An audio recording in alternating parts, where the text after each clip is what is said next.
نبی کریم علیہ السلام نے اس دور کے اندر کہ جب لوگ بیٹیاں دفن کر دیتے تھے، زندہ زمین میں گاڑ دیتے تھے، حضور نے بیٹی کی عزت کا، حرمت کا، حقوق کا نعرہ لگایا۔ تو پھر نعرہ صرف لوگوں کے لیے نہیں لگایا، بلکہ نبی پاک نے لوگوں کو بیٹی سے پیار کر کے دکھایا۔ حضور نے کر کے دکھایا ہے کہ بیٹی سے پیار اس طرح ہوتا ہے۔ دو چیزیں آج بھی بڑی ضروری ہیں۔ ایک تو جو پوری دنیا میں شور اٹھتا ہے عورتوں کے حقوق کا، تو یہ تعین بڑا ضروری ہے کہ یہ جذباتی بات نہیں، یہ بڑا سمجھنے والا ہے کہ کسی بھی عورت کو حقوق کا جو چارٹر میرے رسول پاک نے عطا فرمایا ہے وہ دنیا کا کوئی اور قانون دے سکتا ہی نہیں۔ اس لیے کہ لوگوں کے پاس نہ تو وہ خاص فضل موجود ہے جو اللہ نے اپنے حبیب کو عطا فرمایا ہے، اور نہ ان کا وحی کے ساتھ وہ رشتہ ہے کہ ان کو وہ دائمی احکامات مل سکیں۔ تو نبی کریم علیہ السلام نے ایک زبردست چارٹر دیا عورتوں کے حقوق کا، اور اس کے ساتھ ساتھ نبی پاک علیہ السلام نے ہمیں بتلایا، حضور کی سیرت ہمیں یہ درس دینے لگی کہ سارے مطالبے بیوی سے نہ کرو۔ ہم جب بھی کوئی ایسی حدیث سنتے ہیں نا جس میں عورت کے ذمے کچھ ڈیوٹیاں ہوتی ہیں تو فٹافٹ جا کے بیوی پہ اس کو فٹ کرتے ہیں اور کہتے ہیں کہ تو ایسی نہیں ہے، حالانکہ میں یہ بات سن کے آیا ہوں۔ تو میں اکثر کہا کرتا ہوں کہ یہ چیزیں بیوی کو بتائیں گے تو وہ تو پہلے ہی کہتی ہے کہ آپ مخالف ہیں۔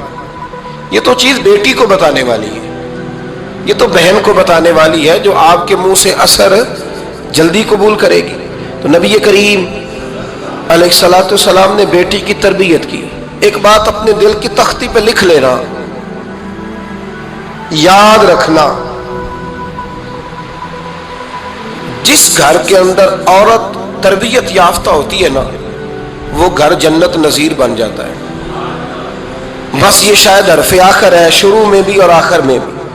اور جس گھر کے اندر عورت غیر تربیت یافتہ عورت پہنچ جائے وہ گھر بڑا ہی شاندار کیوں نہ ہو وہ کھنڈر ہوتا ہے، اس لیے کہ وہاں تربیت یافتہ عورت موجود ہے۔ بس یہ سمجھ۔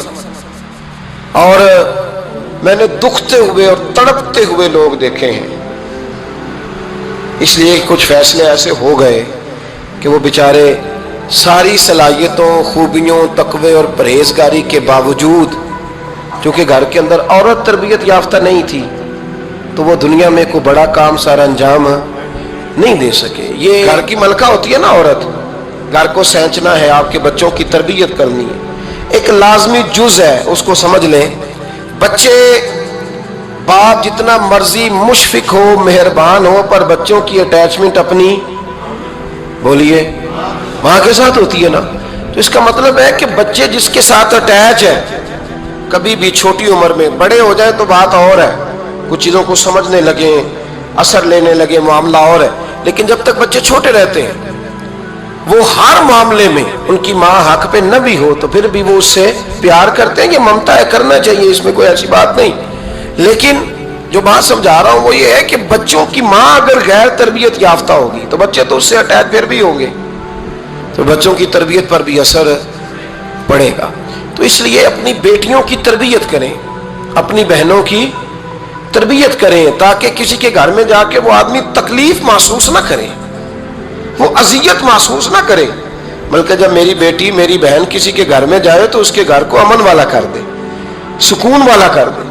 تو ہم تباہی ہے گھروں کی، میں نے بڑے بڑے سیانے لوگ تڑپتے دیکھیں، آپ یقین کریں، تڑپتے ہوئے، سسکتے ہوئے، بل بلاتے دیکھے ہیں، اس لیے کہ گھر کے اندر کا ماحول خوفناک ہو گیا، غیر تربیت یافتہ ماحول۔ اور کئی دفعہ ایسے معاملات ہوتے ہیں بعض لوگوں کے کہ جن کے لیے مشکل ہوتا ہے اس معاملے کو تبدیل کرنا، تو مہربانی فرمائے جمعۃ المبارک میں آج یہ نیت کریں کہ ہم بیٹیوں کی تربیت پر توجہ دیں گے، بیٹی کی تربیت کریں گے انشاءاللہ، توجہ دیں گے انشاءاللہ۔ اور تربیت کا مطلب ہمارے ہاں لوگوں نے سختی لے لیا ہے۔ آج جو میں بات کروں گا نا اس کے دونوں پہلو یاد رکھیے گا کہ تربیت کا معنی سختی نہیں۔ میرے رسول پاک علیہ السلام نے جناب فاطمہ الزہرا سے پیار بھی کھول کے کیا ہے اور تربیت بھی کھول کے فرمائی۔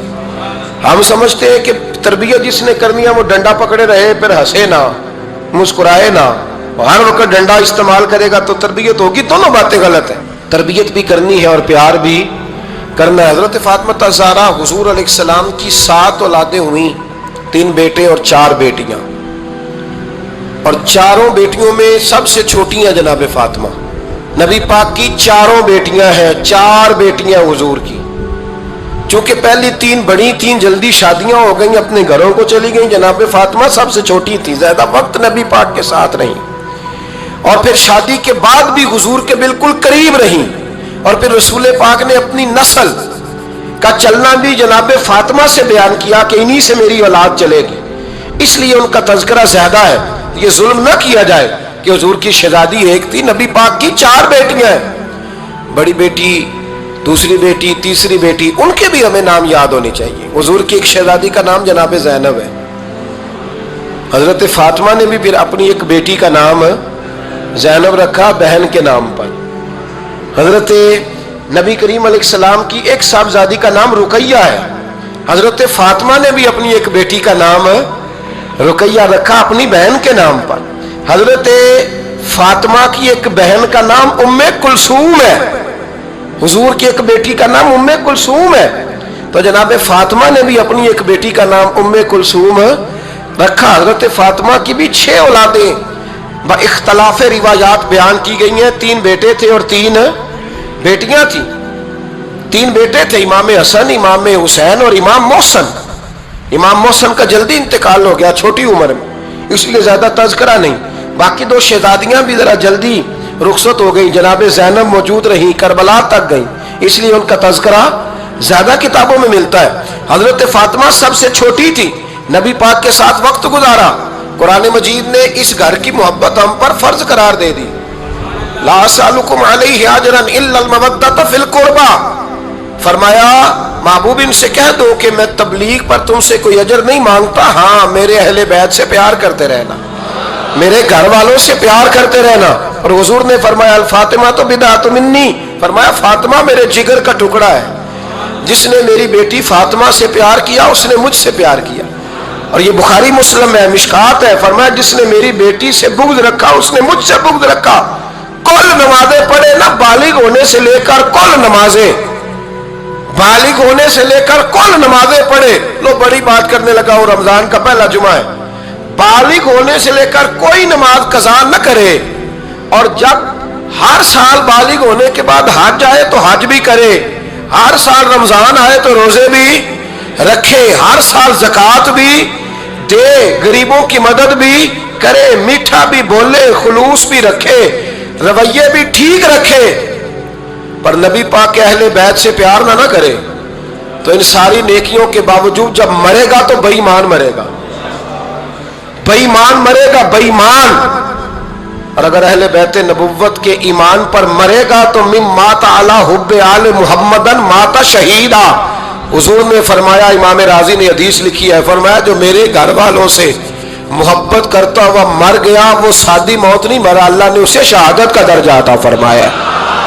تو سب سے پہلی بات یہ کہ حضرت فاطمہ سے، نبی پاک کے اہل بیت سے پیار کرنا یہ ایمان کا حصہ ہے، یہ ضروری ہے.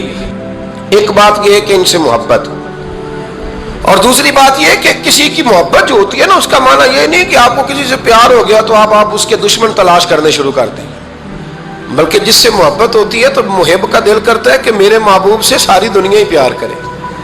اب عجیب فلسفہ ہے نا لوگوں کا، اہل بیت سے پیار کرتے ہیں تو سب سے پہلے اہل بیت کے دشمن تلاش کرتے ہیں، اور سب سے پہلے اہل بیت کے دشمنوں پہ گفتگو کرتے ہیں. تو میں کہتا ہوں بڑے بیوقوف ہو، دشمن نہ تلاش کرو، غلام تلاش کرو، پیارے تلاش کرو ان کے. یہ غلط ہے تمہارا انداز فکر. تو جناب فاطمہ الزہرا سے حضور نے بڑی محبت کی. حضرت خدیجہ الکبریٰ رضی اللہ تعالی عنہ فرماتی ہیں کہ بڑا پیار کیا نبی پاک علیہ السلام نے حضرت فاطمہ سے، چھوٹی تھی نا. ادھر حضرت عائشہ صدیقہ کہتی ہیں کہ نبی پاک نے بڑی محبت فرمائی. مشکات میں حدیث ہے، کسی نے حضرت فاطمہ الزہرا حضرت عائشہ صدیقہ سے پوچھا، سچے باپ کی سچی بیٹی، صدیق کی بیٹی صدیقہ. کسی نے پوچھا کہ عائشہ حضور علیہ السلام کو سب سے زیادہ محبت کس سے تھی؟ تو حضرت عائشہ فرمانے لگی پوچھنے والی بات ہی کوئی نہیں، حضور سب سے زیادہ سیدہ فاطمہ سے پیار کرتے تھے. تو کہا پھر یہ بتائیں کہ مردوں میں حضور کو سب سے زیادہ پیار کس سے تھا؟ فرمایا یہ بھی پوچھنے والی کوئی بات نہیں، فاطمہ کے شوہر مولا علی سے۔ یہ حضرت عائشہ صدیقہ بیان کرتی ہیں ان کے شوہر سے۔ اب لوگ نا ترازو لے کے بیٹھے رہتے ہیں اور تولتے رہتے ہیں۔ پیر سید فیض الحسن شاہ صاحب آلو مہاروی رحمت اللہ علیہ، ان کے پاس بھی ایک بندہ چلا گیا تو اس نے کہا جی بتائیں حضرت عائشہ افضل ہے کہ حضرت فاطمہ؟ تو آپ فرمانے لگے تجھے یہ سوال ہی نہیں کرنا چاہیے تھا، اس لیے کہ تیرے اور میرے پاس کوئی ترازو موجود ہے۔ اس نے کہا جی نہیں آپ بتائیں، بتانا پڑے گا۔ آپ فرمانے لگے نہیں بتاتا، کہنے لگا نہیں بتائے، فرمانے لگے چل میں ایک بات بتا دیتا ہوں، فیصلہ گھر جا کے کر لینا۔ اس نے کہا بتائیں۔ آپ فرمانے لگے کہ عائشہ بیٹی ہے ابو بکر صدیق کی اور فاطمہ بیٹی ہے نبی پاک کی۔ تو فرمانے لگے کہ ابو بکر کی جو بیٹی ہے نا وہ نبی پاک کی بیٹی سے افضل نہیں ہو سکتی۔ اور پھر فرمانے لگے کہ فاطمہ زوجہ ہے مولا علی کی اور عائشہ زوجہ ہے مصطفیٰ کریم کی۔ تو فرمانے لگے جو علی کی بیوی ہے وہ نبی کی بیوی سے افضل نہیں ہو سکتی۔ تو وہ کہنے لگا جی نتیجہ کیا ہے؟ فرمایا گھر جا کے نکال لینا، نتیجہ تو گھر جا کے نکال، یہاں ترازو پکڑ کے نہ بیٹھ۔ ہاں جو حضرت عائشہ نے کہا اس پر غور کر۔ حضرت عائشہ خود گواہی دیتی ہیں سب سے زیادہ حضور حضرت فاطمہ سے پیار کرتے ہیں۔ چھوٹی عمر تھی تو جناب خدیجہ، ذرا انداز دیکھیے گا بیٹی کی محبت کا۔ حضرت خدیجہ فرماتی ہیں حضور جب گھر آتے نا تو دروازے پہ کھڑے ہو کے اونچی آواز میں فرماتے السلام علیکم۔ کہتے ہیں حضور نہ سلام لیتے، میں جواب دیتی، اپنے گھر حضور آئے ہیں پر نبی پاک دروازے پہ ہی کھڑے ہیں۔ فرماتی ہیں کھڑے رہتے حضور، میں پھر تھوڑا ہنستی اور پھر میں کہتی فاطمہ سنتی ہو؟ اماں جی سنتی ہوں۔ فرمایا تمہارے ابا آ گئے ہیں دروازے پہ۔ تو فرماتی ہیں جناب فاطمہ وہاں سے دوڑ کے آتی اور رسول کریم کا دروازہ کھولتی، پھر نبی پاک کو انگلی سے پکڑ کے اندر لاتی۔ فرماتی ہیں جب تک وہ جاتی نہیں اللہ کے رسول دروازے پہ کھڑے رہتے، وہ انگلی پکڑ کے لاتی، پھر رسول کریم انہیں گود میں بٹھا لیتے۔ فرماتے ہیں وہ چھوٹی چھوٹی باتیں پوچھتی اور حضور ان کے بڑے بڑے جواب دیتے۔ وہ چھوٹی چھوٹی باتیں، بچپن کی ایک بات لکھی ہے ہمارے محدثین نے، ایک دن چھوٹی عمر میں، بالکل چھوٹی عمر میں حضرت فاطمہ نے پوچھا یا رسول اللہ میں اپنے رب کو کب دیکھوں گی؟ اللہ اکبر، عمر چھوٹی اور بات بڑی کر دی، میں کب دیکھوں گی؟ تو حضور نے فرمایا فاطمہ بڑی جلدی، رب کریم تمہیں جنت میں لے جائے گا اور ساری جنتی عورتوں کی سردار بنائے گا اور پھر میرا رب تجھے اپنا دیدار بھی کرائے گا۔ تو جناب فاطمہ تو زہرا رضی اللہ تعالیٰ عنہا چھوٹی چھوٹی باتیں کرتی ہیں۔ حضرت خدیجہ کہتی ہیں جب چلے جاتے نا حضور تو میں پھر بلاتی، میں کہتی ادھر آنا فاطمہ، کیا باتیں کر رہی تھی اپنے ابا سے؟ تو کہتی پھر وہ مجھے بتاتی بھی اور راضی بھی ہوتی۔ یہ سلسلہ آخر تک چلا، یہ حضرت فاطمہ سے راز کی باتیں کرنا حضور کا آخر تک چلا۔ بخاری مسلم میں حدیث، وہاں راوی حضرت خدیجہ ہے، یہاں راوی حضرت عائشہ صدیقہ ہے۔ جناب عائشہ صدیقہ کہتی ہیں حضور کے وصال ظاہری سے کچھ دن پہلے خود نبی کریم علیہ السلام نے حضرت فاطمہ الزہرا کو بلایا، اور جب وہ آئیں تو کہتی ہیں ان کو میں نے آتے دیکھا تو میں نے پھر حضور کو ان کے استقبال کے لیے کھڑے ہوتے بھی دیکھا، پھر حضور نے ان کا ماتھا چوما، جہاں بیٹھے تھے وہاں بٹھایا، پہلو میں بیٹھ گئے اور فرماتے ہیں پھر باپ بیٹی باتیں کرنے لگے۔ میں کوئی چیز بنا رہی تھی تو جناب عائشہ کہتی ہے میں نے دیکھا کہ حضور نے ان کے کان میں کوئی بات کہی تو جناب فاطمہ رونے لگ گئی، پھر حضور نے کان میں کچھ کہا تو وہ مسکرانے لگی۔ کہتی ہیں حضور وہ بات کر کے تشریف لے گئے، فاطمہ ابھی بیٹھی تھی، میں آئی، میں نے آ کے کہا کہ فاطمہ بتاؤ نبی کریم علیہ الصلوۃ والسلام نے آپ سے کیا کہا؟ کبھی ہنستی تھی کبھی روتی تھی، تو فرمایا حضور نے منع کیا ہے، یہ میرا اور میرے نبی کا راز ہے، میں حضور کی حیات ظاہرہ میں یہ بات کسی کو بتا نہیں سکتی۔ فرماتی ہیں کہ فاطمہ سے تو میں نے پوچھ لیا پر حضور سے پوچھنے کی تو ضرورت ہی نہیں تھی نا، لیکن وہ راز کی بات تھی۔ کچھ دن گزرے تو حضور بیمار ہو گئے، پھر کچھ دن گزرے تو حضور کا وصال ہو گیا۔ فرماتے ہیں کچھ عرصے کے بعد میں سیدہ فاطمہ الزہرا سے ملی تو میں نے کہا فاطمہ وہ بھید کھول تو دے، آج تو کھول دے وہ راز کیا تھا۔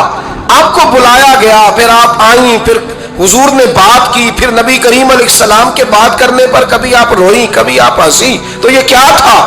تو کہتی ہیں جناب فاطمہ پھر رونے لگی، کہنے لگی ہاں اماں جی اب میں پردہ کھول دیتی ہوں، اب میں راز بتا دیتی ہوں. حضور کا وصال ظاہری ہو گیا.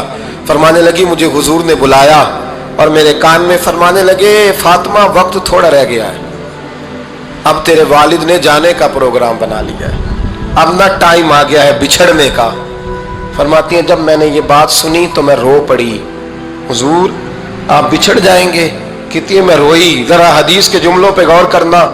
ماتی تھوڑی دیر گزری تو حضور نے میرے کان میں کہا فاطمہ پتر رو نا, بیٹے رو نا, میرے جانے کے بعد جو سب سے پہلے میرے پیچھے آ کے مجھے ملے گی نا بیٹی وہ تو ہی ہوگی.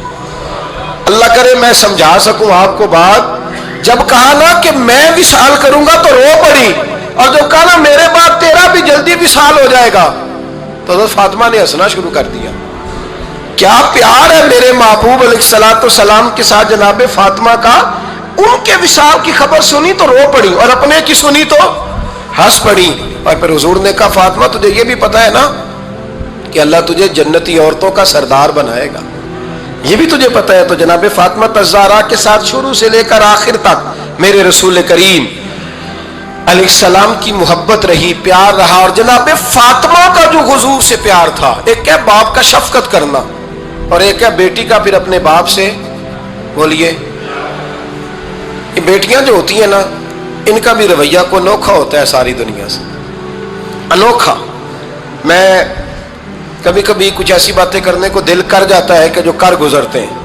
ایک صاحب مجھ سے ایک دن کہنے لگا حضرت صاحب بڑی مشکل میں ہوں اور اتنا کٹھن وقت آ گیا کہ کوئی حال ہی نہیں.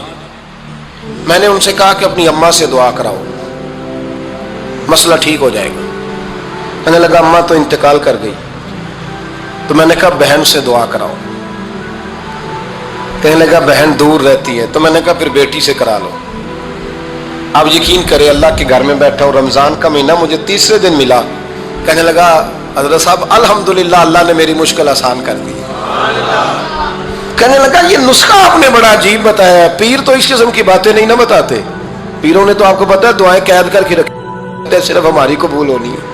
کہنے لگے ہم ان کا میرے ساتھ ارادت کا رشتہ ہے. کہنے لگے آپ کس طرح کے پیر ہیں کہ آپ نے مجھے پلٹ کے کہہ دیا کہ اماں سے, بہن سے, بیٹی سے. تو میں نے کہا اصل بات یہ ہے کہ میں کبھی تھکا بھی ہوتا ہوں, کبھی کسی رنگ میں بھی ہوتا ہوں, اور کئی دفعہ اب تو یہ حال ہو گیا ہے کہ رونا آئے بھی تو روتے نہیں کہ لوگ تماشا نہ سمجھیں. کئی دفعہ آنسو چھپانے بھی پڑتے ہیں کہ لوگ اس کو اداکاری اور فنکاری ہی نہ سمجھنے لگ جائیں. تو میں نے کہا یہ جو بیٹی ہوتی ہے نا, یہ جو بہن ہوتی ہے, یہ جو ماں ہوتی ہے, اس کو اشارتاً بھی آپ کان میں کہہ دینا مشکل میں ہوں تو یہ رات کو رو رو کے مصلی بھگو دیتی. یہ رو رو کے دعا مانگتی ہے بیٹے کے لیے, بھائی کے لیے, باپ کے لیے. اس کا رنگ ہر بیٹی پیار کرتی ہے. اور یقین کریں کہ کلیجہ ٹھنڈا ہو جاتا ہے جب بیٹیاں چھاتی پہ لیٹتی ہیں, تو لطف آتا ہے کہ اللہ کریم نے اس ننھی سی کلی میں کیا ٹھنڈک رکھی ہے کہ سارے دل کا جو ہے بوجھ اس نے ہلکا کر دیا. تو بتائیے پھر میرے نبی پاک کی شہزادی کی حضور سے محبت کتنی ہو. چھوٹی سی عمر تھی حضرت فاطمہ کی جب حضرت ختیجہ وصال کر گئی. تو کسی نے کہا فاطمہ سب سے پہلے گھر سے کب نکلنا ہوا, تو بخاری مسلم میں حدیث ہے اللہ کے نبی نا بیت اللہ شریف کے سامنے سجدے میں تھے تو ابو جہل کو شرارت سوجی. شرارت. اس نے کچھ لوگوں سے کہا, عقبہ بن ابی معیط تھا, کچھ اور لوگ تھے. کہنے لگا میں ابھی رستے سے گزرا ہوں تو وہاں کسی نے اونٹ ذبح کیا ہے. تو اونٹ کی اوجڑی, آپ نے اوجڑی دیکھی ہے نا, جانور کی اوجڑی بڑی وزنی ہوتی ہے, اس میں گندگی ہوتی. اونٹ کی اوجڑی بڑی وزنی ہوتی تھی. کہنے لگا وہاں اونٹ کی اوجڑی پڑی ہے, وہ دیکھو نبی پاک معاذ اللہ سجدے میں ہے, تو معاذ اللہ ثم معاذ اللہ وہ اونٹ کی اوجڑی اٹھاؤ حضور کی گردن پہ رکھ دو.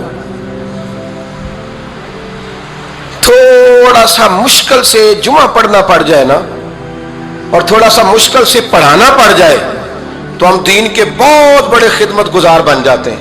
یہ دیکھو سجدے کتنی مشکل سے ہو رہے ہیں, یہ دیکھو سجدے کتنی مشکل سے ہو رہے ہیں, کتنی مشکل سے حضور کے سر انور پر اوجڑی رکھ دی.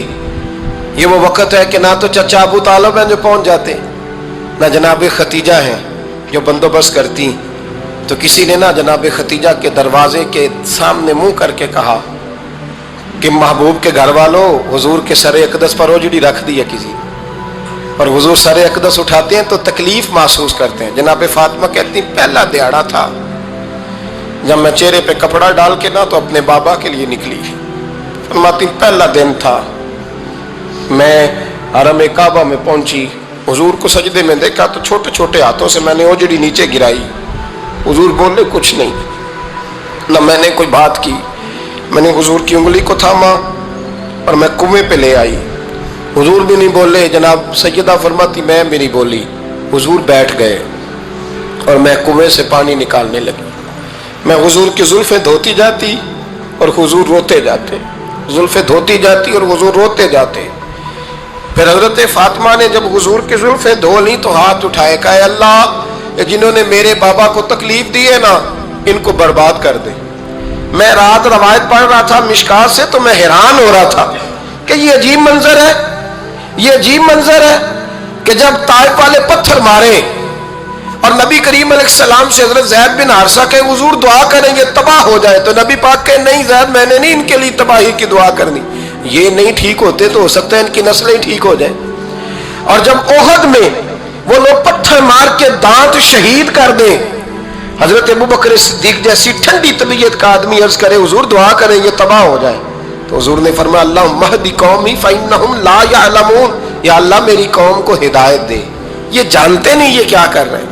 حضور نے کبھی بھی کسی کے لیے دعائے ضرر نہ فرمائی، لیکن آج یہ عجیب منظر ہے، شاید یہ واحد وہ وقت ہے کہ جناب فاطمہ الزہرا نے جب کہا نا کہ اے اللہ انہیں برباد کر دے جنہوں نے آج میرے والد کو تکلیف دی ہے، حضرت فاطمہ کی دعا سن کے تو حضور نے بھی ہاتھ اٹھائے، کہا اے اللہ جیسے میری بیٹی کہتی ہے نا ویسے ہی کر دے، اللہ کر دے انہیں برباد، فاطمہ جیسے کہتی ہے ویسے، اللہ کرے آپ کو سمجھ آئے میری بات کی کہ وہاں جہاں شدید تکلیف دی گئی وہاں حضور نے کسی کے لیے ایسی دعا، اور یہاں فرمایا اللہ جیسے فاطمہ کہتی ہے ویسے، اللہ اکبر۔ حضرت عبداللہ ابن مسعود کہتے ہیں کہ وہ دعا بھی میں نے سنی اور پھر میں نے ان سب لوگوں کو جن کے لیے جناب سیدہ نے دعا کی تھی ان سب کو پھر میں نے بدر میں کٹتے ہوئے بھی دیکھا، میں نے ان کی لاشوں پر گھوڑے چلتے ہوئے بھی دیکھے، پھر میں نے دیکھا کہ صحابہ انہیں گھسیٹ کر کنووں میں ڈال رہے تھے،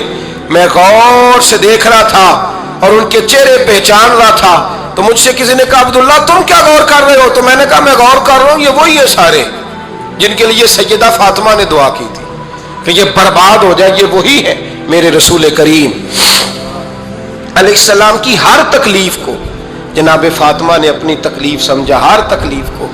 جب انسان کے دائیں بائیں کچھ لوگ ہوتے ہیں نا اس کے دکھ بھی سمجھنے والے، سکھ سمجھنے والے لوگوں کی تعداد لمبی چوڑی ہوتی ہے۔ ہمارے زمانے میں ہمارے ہر آدمی کے ساتھ ذاتی مطالبات ہیں، ذاتی، تو جب تک وہ میرا مطالبہ پورا کرتا رہتا ہے میرا اس سے پیار رہتا ہے، اور جب وہ میری خواہشات پوری کرنی چھوڑ دیتا ہے پھر میرا اس سے کوئی رشتہ نہیں رہتا۔ میرے عزیز حضرت فاطمہ الزہرا کا کمال یہ ہے کہ انہوں نے میرے محبوب کا دکھوں میں ساتھ دیا، حضور کی تکلیف پر وہ تکلیف میں آتی، پریشان ہوتی۔ یہاں سے بات چلی 4-5 سال عمر مبارک تھی، حضرت فاطمہ کی کل عمر 29 سال ہوئی ہے، 15 سال یا کچھ زیادہ آپ کی عمر تھی جب حضور نے بیاہ کر دیا تھا۔ ہم لوگ سمجھتے ہیں کہ شاید اب آپ 30 سال کے بچے کو کھڑا کر کے کہیں کہ دین کی کوئی بات کر، کوئی تکلیف برداشت کر، تو کہتے ہوں میں تو ابھی بچہ ہوں، یعنی 29 سال کی عمر ہوئی ان کی۔ چلیں جس نے زیادہ لکھی ہے اس نے 32-33 لکھ دی ہوگی، 40 تک کوئی بندہ نہیں گیا، لیکن میں جس روایت پر زیادہ اعتماد کرتا ہوں ان راویوں نے 29 سال عمر حضرت فاطمہ کی اور ڈھیر سارے محدثین نے لکھی۔ یارو حیرانگی کی بات ہے نا، اس 29 سال کی عمر میں انہوں نے حضور کا بھی کھول کے ساتھ دیا، مولا علی کا گھر بھی پورا آباد کیا، اپنے شہزادوں کی تربیت کر کے میدان کربلا بھی سارا سجا دیا، دنیا کا انقلاب برپا کر دیا 29 سال کی عمر میں۔ کام کرنا ہو تو سال تھوڑے بھی بڑے ہوتے، اور نہ کرنا ہو تو پھر تو 80 سال کے بچے بھی میں نے دیکھے ہیں۔ بزرگ مجھ سے ناراض نہ ہو جائے، اللہ مجھے بے ادبی سے بچائے، میں صحیح کہہ رہا ہوں، میں نے 80 سال کے بچے بھی، آپ نے بڑے تب ہونا ہے جب آپ نے نفسیاتی طور پہ بڑے ہونا ہے، لیکن آپ کی عمر ہو گئی ہو 70 سال لیکن تصویروں کی خواہش ابھی بھی نہ جاتی ہو، ابھی بھی پروگرام بنتا ہو کہ کوئی بندہ مل جائے تو بریانی کھانے جائے لاہور، ابھی بھی آپ اس سے نکلے نہ ہو اس کیفیت سے، ذوق شوق ابھی وہی ہو، اس کا مطلب یہ ہے کہ قد بڑا ہوا، عمر بڑی ہوئی، لیکن ذہنی اور نفسیاتی طور پر وہ پختگی نہیں آئی جس کی ضرورت تھی، ہمیں ذہنی طور پر پختہ ہونا چاہیے. میری بات پر توجہ کریں گے آپ حضرات اور غور کریں گے. نبی کریم علیہ السلام کی تکلیفوں میں انہوں نے ساتھ دیا.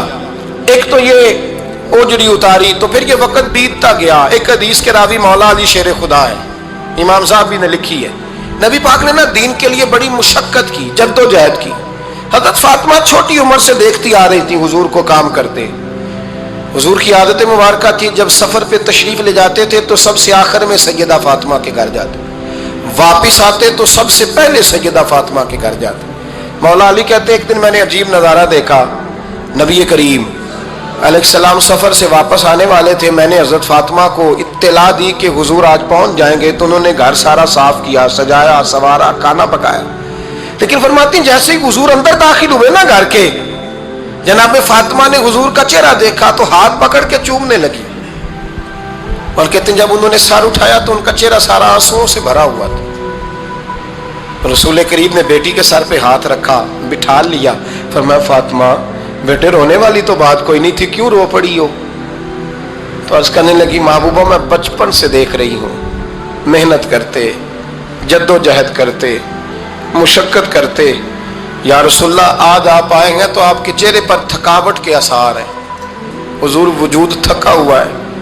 یا رسول اللہ میں نے ساری زندگی آپ کو کام کرتے دیکھا ہے، مدینے والے حبیب مجھے بتا تو صحیح کام کب تک کرنا ہے؟ کو وقت آئے گا جب آپ کی کمر بھی بستر سے لگے، کو ٹائم آئے گا آپ گھر میں بیٹھیں من پسند غذائیں کھائیں. حضور کب تک یہ جد و جہد کرنی ہے، کب تک یہ کام ہوگا؟ جناب فاطمہ فرماتی حضور نے میرے آنسو پونچھے. مولا کائنات شیر خدا فرماتے ہیں نبی کریم علیہ السلام فرمانے لگے فاطمہ تیرے باپ کی ڈیوٹیاں بڑی زیادہ ہیں. جب تک دنیا کے آخری کونے تک دین نہیں پہنچ جاتا اور جب تک اینٹیں اور پتھر بھی میرے دین کا پیغام سن نہیں لیتے اتنی دیر تک تیرا باپ جد و جہد کرتا ہی رہے گا. یہ بڑا مشکل کام ہے. یہ دین کا سفر، یہ دین کی جد و جہد، یہ دین کی تھکاوٹ آپ اپنی مرضی نہیں کر پاتے. لوگ اپنی مرضی کے ساتھ جی نہیں پاتے جو اس رستے کے مسافر ہوتے ہیں. وہ دین کی پراپرٹی ہوتے ہیں، انہیں دین کے مطابق چلنا پڑتا ہے. تو جناب فاطمہ نے وہ سارے رنگ دیکھے رسول کریم علیہ السلام کی حیات مبارکہ کے. پھر یہ ساری کیفیت جب دیکھی نا کہ حضور اتنی محنت کرتے ہیں تو پھر جناب فاطمہ کو میرے نبی کی امت سے پیار بڑا ہو گیا صلی اللہ ہو. سمجھیے گا اس بات کو، امت مسلمہ سے حضرت فاطمہ کو بڑا. امام حسن کہتے ہیں میری اماں سارے کام کرتی تھی گھر کے. اب تو شہزادے ہیں نا ہمارے بچے، کام اور بچی، یعنی بچی میکے سے واپس آتی ہے تو سب سے بڑا دکھڑا یہ سناتی ہے کہ وہ کام بڑا کراتے ہیں. یہی ہے نا دکھڑا؟ ہاں نہ تو کریں. سب سے بڑا دکھڑا کیا ہے؟ پتہ نہیں کیا کراتے ہوں گے، ہال نہیں چلوا لیتے کہیں یا کچھ چکی نہیں پسوا لیتے، پتہ نہیں کون سا ایسا کام ہے. اور میں آپ ناراض نہ ہو جانا، میں بھی بیٹی کا باپ ہوں، میں بھی بہنوں کا بھائی ہوں، میں بھی اس بات کو سمجھتا ہوں. لیکن ایک بات ذہن میں رکھنا کہ یہ بات نہیں ہے کوئی کرنے والی کہ سارے بچی کے ماں باپ جمع ہو کے پہنچ جاتے ہیں ہماری بچی جی کام بڑے کرتی ہے. مثلاً کیا کرتی ہے؟ کیا کرتی ہے وہ؟ آؤ میں بتاؤں میرے مصطفیٰ کی بیٹی کیا کرتی تھی. میں نے سینکڑوں دفعہ یہ بات کی ہے اور میرا دل کرتا ہے روزانہ کروں، پھر کرتا ہوں. دنیا میں کوئی اتنا غریب ہے جس کی بیٹی اتنا کام کرے کہ ہاتھوں پہ چھالے پڑ جائیں؟ ہے کوئی اتنا غریب تو اٹھ کے بتائے کہ میری بیٹی سسرال میں اتنا کام کرتی ہے کہ چھالے پڑ جاتے؟ میں دکھاتا ہوں. میرے رسول کی شہزادی کو چھالے پڑ جاتے. کچا مکان جناب فاطمہ، جناب فضا آپ کی لونڈی تھی، ان سے مٹی منگاتی اور گھر میں لیپا پوتی کرتی، پھر جھاڑو دیتی. امام حسن اور حسین کے درمیان پورے سال کا فرق نہیں، 11 مہینے کا فرق. دونوں بچوں کو سنبھالتی. جناب علی کی والدہ حضرت فاطمہ بنت اسد بوڑھی تھی. جناب فاطمہ وہ کھول کے نوکری کرتی کہ حضرت فاطمہ بول پڑتی، حضرت فاطمہ بنت اسد بول پڑتی. کہتی بیٹے فاطمہ میرا اتنا نہ خیال رکھا کر، تیرے اپنے بھی بچے ہیں. جناب فاطمہ فرماتی آپ صرف علی کی ماں تو نہیں نا، آپ میری بھی تو ماں ہے نا. یہاں بیبیاں فلسفہ بیان کرتی ہیں، وہ کہتی ہیں جی کس حدیث میں آیا ہے ساس سسر کی خدمت فرض ہے؟ میں نے کہا کسی میں بھی نہیں آیا. ہم کیا کہہ رہے ہیں؟ کسی میں بھی نہیں آیا. لیکن یہ تو آیا ہے نا کہ شوہر راضی ہو تو اللہ راضی رہتا ہے. تو اگر شوہر ماں باپ کی خدمت سے راضی ہوتا ہے تو کرو خدمت. اس کو تو راضی کرنا ہے نا, اس پر تو توجہ دو. حضرت فاطمہ پھر چکی پیستی. چکی چکی یہ آسان جملہ نہیں, کہہ جاتے ہیں ہم, سن لیتے ہیں آپ. چکی پیس کر, جو پیس کر اس کا آٹا بنانا, پھر بچوں کے لیے کھانا پکانا. پھر ایک دن کہنے لگے علی آپ کی آمدن تھوڑی ہے, خرچے زیادہ, چرخا نہیں لا دیتے. فاطمہ کیا کرو گی؟ فرمایا تھوڑا سا سود بنا لیا کروں گی, تم بیچ آیا کرنا. چلو میں تھوڑا ہاتھ بٹاؤں گی. یہ ساری ڈیوٹیاں کر کے حضرت حسن برواتے ہیں. پھر عزت والے رسول کی عزت والی بیٹی, پھر شانوں والے نبی کی شانوں والی بیٹی, پھر پاک محبوب کی پاک شہزادی, ساری ڈیوٹیاں کر کے رات کو مولا علی سے کہتی اگر آپ اجازت دیں تو اللہ کو راضی نہ کر لوں. حضرت علی فرماتے فاطمہ جیسے دل کرے. تو امام حسن کہتے ہیں پھر میری ماں مصلی بچھا لیتی, مصلی, اور پھر ساری رات وہ نماز پڑھتی, ساری رات. اور فرماتے ہیں جب سویرے ہاتھ اٹھاتی تو پہلی دعا یہ کرتی اے اللہ میرے رسول کی امت پہ رحم فرما, اے اللہ میرے رسول کی امت پہ رحم فرما. تو کہتے ہیں زمانے بیت گئے یہ دعا سنتے. تو ایک دن میں قریب گیا تو میں نے کہا امی حضور کوئی دعا میرے لیے بھی کر دیں, کوئی حسین کے لیے بھی کر دیں, کوئی زینب کے لیے بھی کر دیں. ساری دعائیں امت مصطفیٰ امت مصطفیٰ امت مصطفیٰ. کتنا بڑا جملہ ہے, کتنا بڑا. شیخ محقق نے لکھا ہے کتنا بڑا. جناب فاطمہ فرمانے لگی تیرے لیے بھی کرتی ہوں, حسین کے لیے بھی کرتی ہوں, زینب کے لیے بھی کرتی ہوں, سب کے لیے کرتی ہوں. اور بیٹا یاد رکھنا فاطمہ کی دعاؤں پر پہلا حق میرے رسول کی امت کا ہے.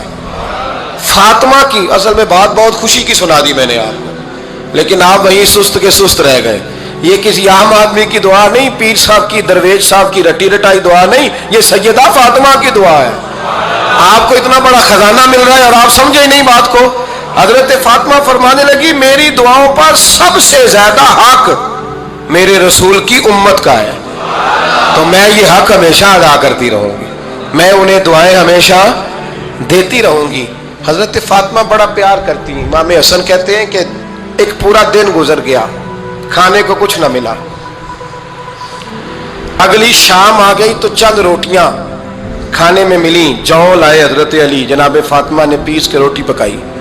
فرماتی ہیں سب کو کھانا کھلا دیا تو اپنی روٹی آپ نے رکھ لی.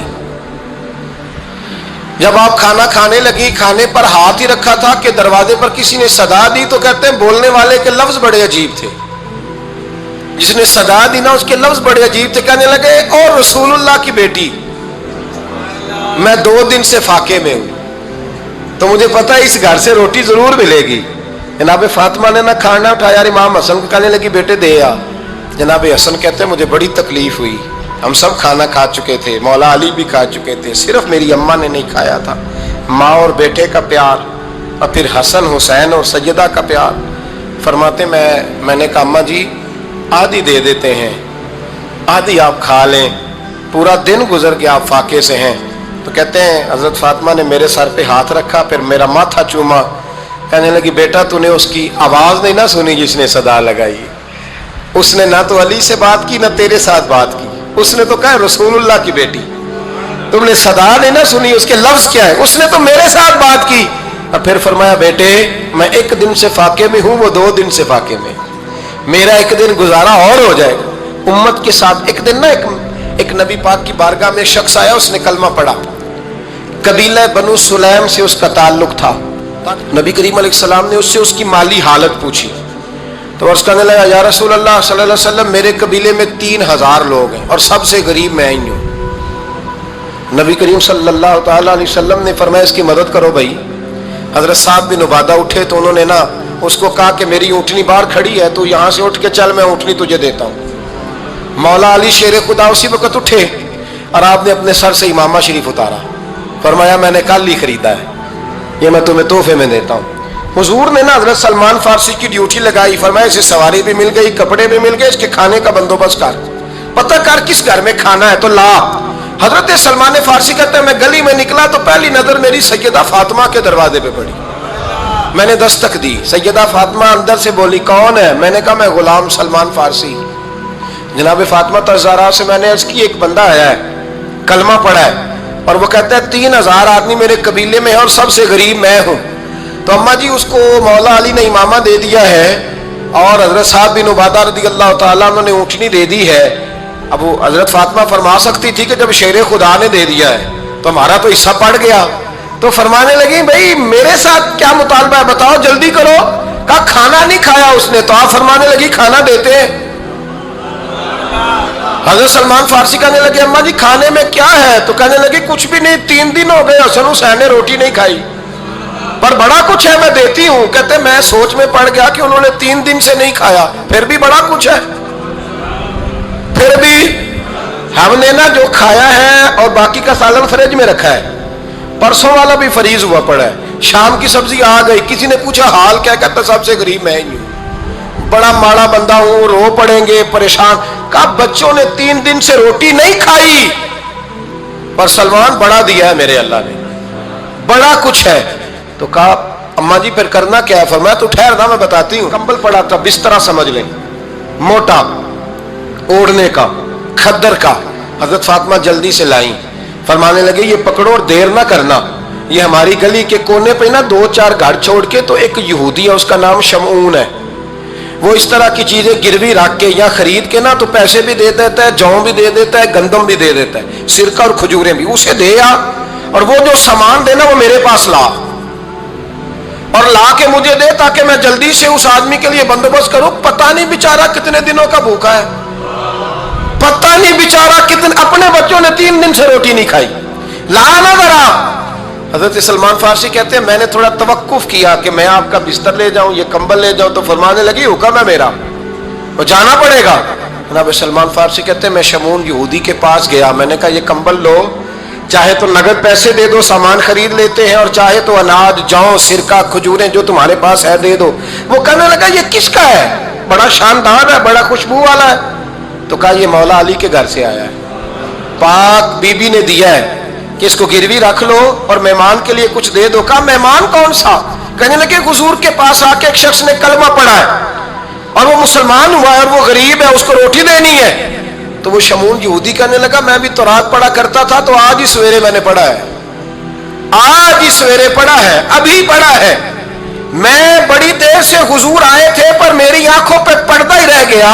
مقدر سکندر کا دیکھو کہ پیاسے چلے جا رہے ہیں کنارے کنارے, میں پیاسا ہی مرنے لگا تھا. آج ہی میں نے پڑھا ہے کہ جو آخری امت آئے گی نا, اس امت میں جو رسول اللہ صلی اللہ علیہ وسلم کے قریبی ہوں گے, ان کا کمال یہ ہوگا کہ وہ اپنا پیٹ پر پتھر باندھ کے دوسروں کی مدد کیا کریں گے. یہ میں نے آج ہی پڑھا ہے اور ابھی تو نے مجھے اس کا نظارہ کرا دیا ہے. کہنے لگا یہ چادر بھی لے جا, جوں بھی لے جا, سرکہ بھی لے جا, آٹا بھی لے جا, کھانا بھی لے جا, اور اس طرح کر کے میرے پاس سے نگد بھی لے جا. اور جناب فاطمہ سے کہنا یہ سارا کچھ رکھ لے, اور انہیں کہنا کہ مجھے پتا ہے آپ قبول نہیں کریں گی پر قبول کر لے, وہ آپ کا کمبل آیا ہے تو میرا دل نرم ہو گیا ہے, میں یہ قربانی بھی دیتا ہوں اور آپ کے باپ کا کلمہ پڑھ کے مسلمان بھی ہوتا ہوں. حضرت فضا کہتی ہیں, حضرت فضا, بہت ساری باتیں ایسی ہیں جو میں چونکہ پہلے بھی کچھ باتیں کر چکا ہوں تو وہ باتیں میں بیان کر چکا. آج کچھ ایسی باتیں بیان کر رہا ہوں جو پہلے اس عنوان پر میں بیان نہیں کر سکا, ان باتوں کو لے کے آ رہا ہوں. حضرت فضا لونڈی تھی جناب فاطمہ کی, کنیز تھی, خادمہ تھی, اور بڑا پیار کرتی تھی وہ حضرت فاطمہ سے, اور جناب فاطمہ بڑی شفقت کرتی تھی ان کے ساتھ. جناب فضا کہتی ہیں ہمارے ساتھ ہی نا 2-4 گھر چھوڑ کے ایک یہودی مسلمان ہوا, تو اس کے رشتہ داروں نے رشتے توڑ دیے, ناطے توڑ دیے, سارا خاندان مسلمان ہو گیا, لوگوں نے ملنا گلنا چھوڑ دیا. فرماتے ہیں کہ اس کی بیوی فوت ہو گئی. تو میں نے حضرت فاطمہ کو خبر دی, تو پہلی خبر سنتے ہی خاتون جنت فرمانے لگی اس سے تو اس کے رشتہ داروں نے ناتا ہی توڑ دیا ہے. فضا جب پتا کر کے کوئی غسل دینے والا ہے, اسے پتا کر کوئی کفن دینے والا ہے, کہتے میں واپس آئی. میں نے کہا اماں جی کوئی بھی نہیں, اس کا شوہر تو پریشان بیٹھا. کہنے لگی لا چادر, پھر تو اور میں چلتی ہیں. میں نے کہا اماں جی آپ چلیں گی؟ فرمایا میں کیوں نہیں چلوں گی, میرے رسول اللہ کی امت ہے, یہ میرے کی امت ہے, میں چلوں گی. یہ مزاج, یہ شوق, یہ درد, یہ انداز. ایک بی بی آئی مسئلہ پوچھنے, اس نے کہا اماں جی 40 اونٹ ہے تو اللہ کے رستے میں کتنے دوں؟ تو حضرت فاطمہ فرمانے لگی اگر یہ سوال تجھ سے ہوتا تو جواب اور ہے, مجھ سے ہو تو جواب اور ہے. تو بی بی کہنے لگی اماں جی دونوں ہی بتا دیں. تو اماں فرمانے لگی اگر 40 اونٹ تیرے پاس ہو تو تو نے اس میں سے ایک دینا ہے، اور اگر 40 فاطمہ کے ہو تو فاطمہ نے سارے ہی اللہ کے راستے میں دینے ہیں. تیرے لیے حکم اور ہے اور میرے لیے بات اور ہے. تیرے پاس ہو تو 40 میں سے ایک دے دے، اور میرے پاس ہو تو میں 40 کے. اور ایک بات اگر نہ کروں تو موضوع مکمل نہیں ہوتا. میرے نبی کریم علیہ السلام نے ایک دن صحابہ سے پوچھا بتاؤ بہترین عورت کون سی ہوتی ہے؟ کون ہوتی ہے؟ آکسفورڈ کی پڑھی ہوئی جی، پنجاب یونیورسٹی جس نے ایم فل کا مقالہ لکھا ہو، پی ایچ ڈی ہو جس نے پی ایچ ڈی کی ہو نمل یونیورسٹی سے، ایک کراچی یونیورسٹی کی ڈگری ہولڈر ہو، کہ باہر سے ایم بی بی ایس کر کے آئی ہو، کون افضل ہوتی؟ کہ یا جو اچھی گفتگو کرے، نماز پڑھے، عبادت کرے وہ افضل؟